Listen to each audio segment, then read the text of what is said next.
Hello everyone, welcome to physics corner. तो देखिएगा, ये अपन एक क्वेश्चन करते हैं इलेक्ट्रोमैग्नेटिक वेव्स से रिलेटेड, जो नेट और जेम से रिलेटेड इम्पोर्टेंट क्वेश्चन है। तो ज़्यादा से ज़्यादा चैनल को सब्सक्राइब कीजिएगा, लाइक कीजिएगा और शेयर करना मत भूलिएगा, ठीक है। तो देखिएगा, ये क्वेश्चन आया हुआ है नेट के एग्ज़ाम में। तो इसको कैसे करते हैं सॉल्व, सबसे पहले अपन समझते हैं इलेक्ट्रोमैग्नेटिक वेव क्या होती है, ठीक है। तो देखिएगा, इलेक्ट्रोमैग्नेटिक वेव को समझते हैं अपन। इलेक्ट्रोमैग्नेटिक वेव्स क्या होती है, इलेक्ट्रोमैग्नेटिक वेव्स, इसको थोड़ा सा अपन समझते हैं, ठीक है। तो तीन तरह की स्टेट होती है चार्ज की। चार्ज पार्टिकल की स्टेट, चार्ज पार्टिकल की स्टेट। तो आपके पास चार्ज पार्टिकल की तीन तरह की स्टेट होती है। पहली होती है स्टैटिक, ठीक है। चार्ज पार्टिकल मूव नहीं करता तो क्या जनरेट करेगा, आपके पास इलेक्ट्रिक फील्ड जनरेट करेगा। चार्ज पार्टिकल क्या होती है, एक मैटर की इंट्रिंसिक प्रॉपर्टी होती है जिसकी वजह से चार्ज पार्टिकल मैग्नेटिक फील्ड या इलेक्ट्रिक फील्ड महसूस करता है या एक्सपीरियंस करता है, ठीक है। तो देखिएगा, एक तो होता है स्टैटिक पे आपके पास क्या होगा, इलेक्ट्रिक फील्ड बनाएगा। और दूसरा, जब आपके पास यूनिफॉर्म वेलोसिटी से मूव करे चार्ज पार्टिकल, यूनिफॉर्म वेलोसिटी से अगर चार्ज पार्टिकल मूव करे तो electric field plus magnetic field दोनों बनाता है। इलेक्ट्रिक फील्ड व मैग्नेटिक फील्ड दोनों बनाता है। और किसी भी एक्सीलेशन से मूव करे कोई भी चार्ज पार्टिकल, कोई भी एक्सीलेशन से मूव करे तो वेरिएबल इलेक्ट्रिक फील्ड बनाता है और वेरिएबल मैग्नेटिक फील्ड बनाता है। वेरिएबल इलेक्ट्रिक फील्ड और वेरिएबल मैग्नेटिक फील्ड को बनाता है, ठीक है। तो उसको क्या बोलते हैं, इलेक्ट्रोमैग्नेटिक वेव बोलते हैं। तो उससे रिलेटेड क्वेश्चन है कि एक परफेक्टली कंडक्टिंग फ्लूइड, एक आपके पास परफेक्टली कंडक्टिंग फ्लूइड है जिसकी परमेटिविटी अपसाइला है और परमेबिलिटी म्यू है, ठीक है। और वो एक फ्लो करती है with uniform velocity, uniform velocity से फ्लो करती है इन प्रेजेंस ऑफ, किसके प्रेजेंस में, टाइम डिपेंडेंट इलेक्ट्रिक फील्ड और मैग्नेटिक फील्ड। अगर टाइम डिपेंडेंट इलेक्ट्रिक फील्ड और मैग्नेटिक फील्ड है तो वो चार्ज पार्टिकल का क्या होगा, एक्सीलेशन होगा कुछ ना कुछ। और एक्सीलेशन होगा तो उसकी वजह से आपके पास क्या होगा, इलेक्ट्रोमैग्नेटिक वेव जनरेट होगी। जो एनर्जी रेडिएटेड होगी उसकी वजह से आपके पास क्या जनरेट होगी, इलेक्ट्रोमैग्नेटिक वेव जनरेट होगी। तो अपन को बताना है कि there are a finite current density, आपके पास करंट डेंसिटी भी क्या है, फाइनाइट है। तो कौन सा रिलेशन चारों में से सही होगा, इनमें से कौन सा रिलेशन चारों में से सही होगा, ये अपन को बताना है। तो देखिएगा, इसको कैसे अपन सॉल्व करते हैं।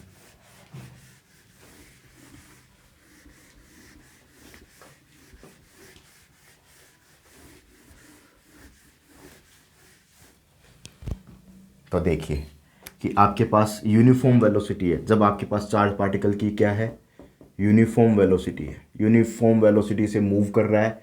और तो इस पे क्या एक्ट करेगा, जो फोर्स होगा यूनिफॉर्म वेलोसिटी पे वो जीरो होता है। यानी ये वेलोसिटी यूनिफॉर्म है, यानी कांस्टेंट वेलोसिटी है, कांस्टेंट वेलोसिटी है, टाइम के साथ चेंज नहीं हो रही है, ठीक है। तो इसका डेरिवेटिव कर दें तो इसका एक्सीलेशन क्या होगा, जीरो होगा, ठीक है। Charge particle flows a permittivity mu और uniform velocity V in presence of time dependent electric field और magnetic field. Time dependent electric field और मैग्नेटिक फील्ड है जो आपके पास मूव कर रहा है चार्ज पार्टिकल, ठीक है। वो तो आपके पास क्या है, इलेक्ट्रिक फील्ड और मैग्नेटिक फील्ड टाइम डिपेंडेंट है। और जो पार्टिकल उसमें मूव कर रहा है, कोई फ्लूइड में मूव कर रहा है, वो उसकी वेलोसिटी वी है, ठीक है, उसकी वेलोसिटी वी है। और म्यू और अपसाइला परमेबिलिटी और परमिटिविटी है, ठीक है। एक्सीलेशन जीरो हो गया तो मास से मल्टीप्लाई कर दें तो ये क्या हो जाएगा, फोर्स हो जाएगा। तो फोर्स आपके पास जीरो हो जाएगा। फोर्स जीरो हो जाएगा तो इलेक्ट्रिक फील्ड और मैग्नेटिक फील्ड दोनों इसमें इंक्लूड है, इलेक्ट्रिक फील्ड और मैग्नेटिक फील्ड दोनों इंक्लूड है। तो लोरेंज फोर्स बनाएगा, क्या बनाएगा, लोरेंज फोर्स, ठीक है। तो Q electric field plus Q magnetic field, magnetic force ये हो जाएगा आपके पास क्या, इलेक्ट्रिक फोर्स, और ये हो जाएगा आपके पास मैग्नेटिक फोर्स, और नेट फोर्स आपके पास क्या है, जीरो। ठीक है, अब इसको इस तरफ ले जाएंगे तो क्या होगा, देखिए यहाँ से q E vector equal to minus q v vector cross B vector. Q से क्यू कैंसिल, तो ई वेक्टर आपके पास क्या आ गया, minus v vector cross B vector. ठीक है, ये आ गया। अब आगे देखिएगा, आगे इसको कैसे रिजोल्व करते हैं।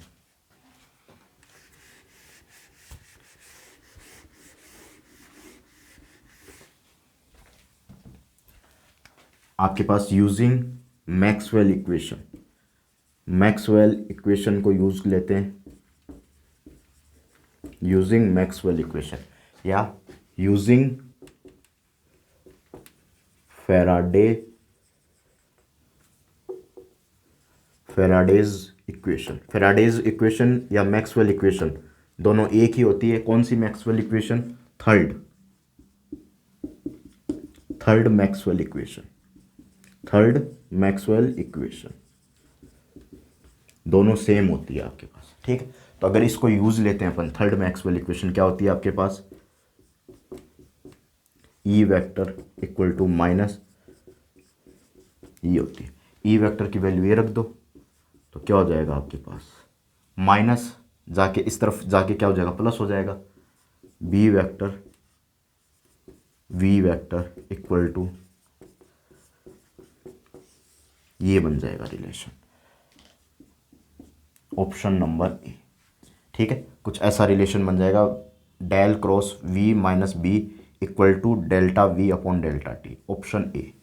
इसमें ऑप्शन ए करेक्ट हो जाएगा, ऑप्शन ए करेक्ट हो जाएगा इसमें। फिर नेक्स्ट क्वेश्चन पे चलते हैं फिर अपन।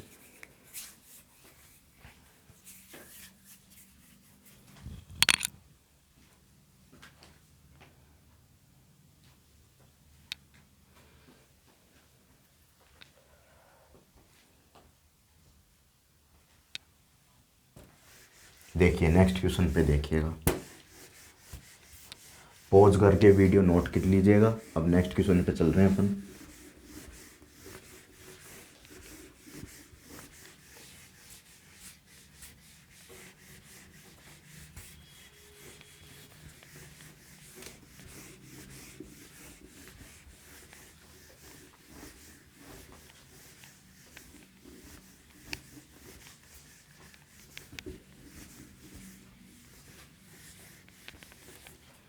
नेक्स्ट क्वेश्चन ये आपकी स्क्रीन पे आएगा, उसके बाद में अपन करते हैं इसको।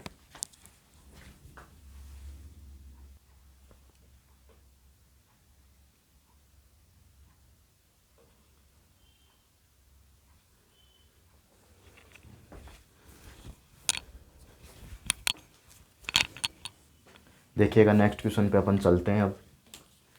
तो देखिए नेक्स्ट क्वेश्चन है आपके पास, the X and Z component of static magnetic field is the region given by. ये स्टैटिक एक्स कंपोनेंट दे रखा है, ये जेड कंपोनेंट दे रखा है। ठीक है, रिस्पेक्टिवली ये एक्स कंपोनेंट और जेड कंपोनेंट आपको दे रखा है। Which of the following solutions for the y component. तो वाई कंपोनेंट का क्या सॉल्यूशन होगा, is consisted with Maxwell equation. यानी आपको एक्स कंपोनेंट मैग्नेटिक फील्ड का दे रखा है, वाई कंपोनेंट मैग्नेटिक फील्ड का दे रखा है, तो मैक्सवेल इक्वेशन के थ्रू जेड कंपोनेंट निकालना है अपन को। ठीक है, तो देखो using second Maxwell's equation solution कर रहे हैं अपन, सेकंड मैक्सवेल इक्वेशन सॉल्यूशन। ठीक है, क्यों करेंगे, सेकंड मैक्सवेल इक्वेशन क्या है, B vector equal to zero. यानी ये क्या बताता है, कोई भी आपके पास मोनोपोल एग्जिस्ट नहीं करता। ये क्या बताता है कि आपके पास कोई भी मोनोपोल एग्जिस्ट नहीं करता। यानी आपके पास जो भी आपके पास मैग्नेट होगा उसके दो पोल होंगे, एन और एस, साउथ पोल और नॉर्थ पोल दोनों होंगे। ठीक है, मोनोपोल इसमें एग्जिस्ट नहीं करता, ये चीज़ इसमें बताई जाती है। ठीक है बच्चों, अब देखो इसको यूज़ करेंगे तो ये क्या होता है, डाइवर्जेंस ऑफ बी वेक्टर। ठीक है, तो इसको सॉल्व करेंगे तो एक्स के रिस्पेक्ट में इसका डेरिवेटिव करेंगे। ठीक है, वाई के रिस्पेक्ट में इसका डेरिवेटिव करेंगे और जेड के रिस्पेक्ट में इसका डेरिवेटिव करेंगे, 0 के बराबर कर देंगे। ठीक है, अब ये इक्वेशन अपने पास दे रखी है B x equal to B naught x square minus y square. ठीक है, इसका अपन एक्स के रिस्पेक्ट में डेरिवेटिव कर दें तो क्या होगा, 2b0 एक्स। ठीक है, और बी जेड 0 है अपने पास, तो delta B z upon delta z की वैल्यू भी क्या आएगी आपके पास, 0 आएगी। ठीक है, तो अब ये अपन क्या करेंगे, ये वैल्यू क्या आ गई आपके पास, 0, तो क्या होगी आपके पास, वाई कंपोनेंट चाहिए अपन को, एक्स कंपोनेंट जो मैग्नेटिक फील्ड का एक्स कंपोनेंट है और जिसका डेरिवेटिव हुआ है वो लिख दो, 2b0 x equal to minus delta b y upon delta y. Integral कर दो बोथ साइड, तो यहाँ पर इंटीग्रल करेंगे वाई कंपोनेंट का और यहाँ पर इंटीग्रल करेंगे माइनस का sine, 2b0 x y x d y. ठीक है, तो ये क्या आ जाएगा, -2b0 एक्स वाई, दैट इज सॉल्यूशन। कौन सा ऑप्शन करेक्ट है, ऑप्शन नंबर बी। इसमें कौन सा ऑप्शन करेक्ट होगा, ऑप्शन नंबर बी। ठीक है, इसमें ऑप्शन नंबर बी करेक्ट होगा और ये नेट दिसंबर 2016 में आया हुआ क्वेश्चन है। अब नेक्स्ट क्वेश्चन देखते हैं।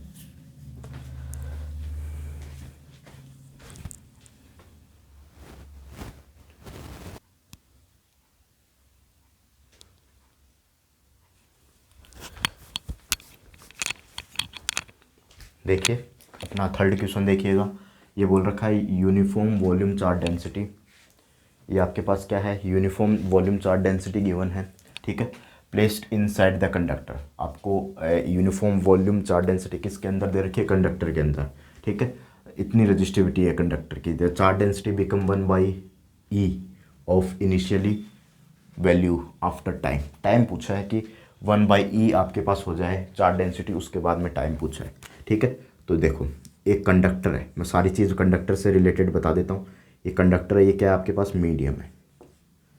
ठीक है, ये कंडक्टर क्या है आपके पास, मीडियम है। अगर इसमें इलेक्ट्रोमैग्नेटिक वेव्स डाली जाए, ठीक है, इलेक्ट्रोमैग्नेटिक वेव्स डाली जाए तो जब चार्ज डेंसिटी क्या हो जाती है, time T, after time T, charge density initial 0 second पर e की power minus sigma upon epsilon multiply T, ये होगी चार्ज डेंसिटी जब अपन टी टाइम बाद अगर ईएम वेव्स को डालें। मान लो ईएम वेव्स यहाँ तक पहुँच पाती है, यानी डी डिस्टेंस ट्रेवल करती है। इस डी डिस्टेंस को क्या बोलते हैं, स्किन डेप्थ। डी डिस्टेंस को क्या बोलते हैं, कंडक्टर की स्किन डेप्थ। तो ये अपने पास गेट का क्वेश्चन है, बहुत ही शानदार क्वेश्चन है। इसने बोला है कि 1/e हो जाए, क्या हो जाए, 1/e। तो टी की वैल्यू क्या हो जाएगी, अपसाला अपॉन सिग्मा, इसको टो बोलेंगे। तो देखो इसमें वैल्यू रख दें अपन, rho f0 minus sigma upon epsilon multiply epsilon minus sigma, तो ये एक दूसरे से कैंसिल हो जाएगा। तो ये कितना हो जाएगा आपके पास, टी टाइम पर रो f0 अपॉन ई, ये हो जाएगा रो अपॉन ई। ठीक है, रो अपॉन ई। ठीक है, यानी 1/e हो जाएगा इनिशियल वैल्यू, ये इनिशियल वैल्यू है, ये फाइनल वैल्यू है। ठीक है, 1/e हो जाएगा। अब तो अपन को टाइम बताना है, तो टाइम कहाँ से निकल के आएगा, यहाँ से निकल के आएगा।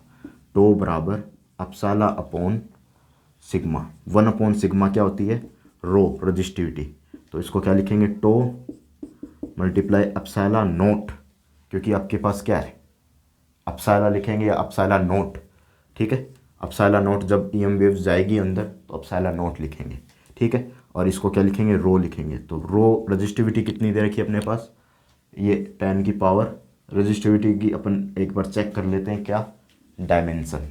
तो आर बराबर रो अपॉन ए, ये मीटर स्क्वायर, तो 1 मीटर यहाँ बच गया अपने आपके पास, ये मीटर कैंसिल हो गया। ठीक है, तो ये आर एम, आर को क्या लिखते हैं, रो नहीं ओम, तो ये आपके पास क्या आ जाएगी, रो की डायमेंशन आ जाएगी। इसको क्या लिखते हैं, 8.85 इंटू 10 की पावर -12 और इसकी कितनी दे रखी है 10⁻⁻²। तो टो की वैल्यू क्या आएगी 8.85 इंटू 10⁻⁻14 फेमटो सेकेंड में दे रखी है, यानी 10⁻⁻15। तो इसको 10⁻⁻15 में कन्वर्ट करने के लिए 10 की मल्टीप्लाई 10 का डिवाइड, तो मल्टीप्लाई करवाई तो क्या हो जाएगा 88.5 इंटू 10⁻⁻15। तो टो बराबर कितना आ जाएगा आपके पास 88.5 फेमटो सेकेंड। ठीक है, तो आंसर क्या आएगा आपके पास 88.5। That is your answer. ठीक है, ये आपके पास आंसर आ जाएगा। इस तरीके से इस प्रॉब्लम को सॉल्व करेंगे। ठीक है, इस तरीके से अपने पास 3 क्वेश्चन आज किए, बाकी नेक्स्ट वीडियो में देखते हैं। तो ऐसे ही तैयारी करते रहिए और चैनल को सब्सक्राइब कीजिएगा। Thank you.